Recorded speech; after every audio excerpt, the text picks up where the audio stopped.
How can Amazon sellers use AI to find trending products online before everyone else?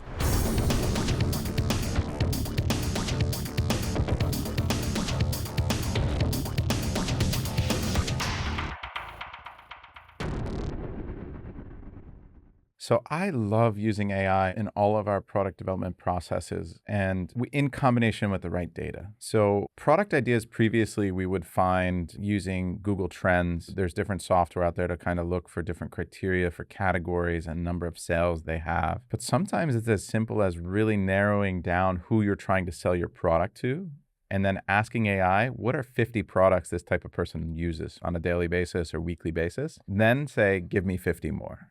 Give me 50 more. And then use a software like Data Dive to go analyze that niche. How are the current sellers on Amazon getting their sales? Mhm. How many units are they moving?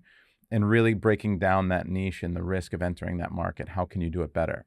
The next part of using AI for product development would be to ask the AI, what are the current sellers doing right and wrong? And how do you think I can do it better?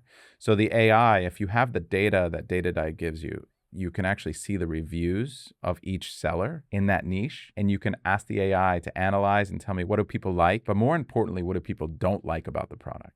Mm. And to me, I get more information from that because that gives me the opportunity of what I can do better. And then the AI will come back and tell you, and this is built into the tool. AI is built into Data Dive. It'll actually give you suggestions on making a better product than your competitors. That's how I use AI really to go deeper, but only after I validate the risk, how I'm going to sell it, how many units I can make sure I have enough budget, and I've checked a bunch of boxes. Then I'll go deeper with the AI. And then after I check all of those boxes, I'll take all of that data, I'll pour it into ChatGPT, and I'll start designing concepts.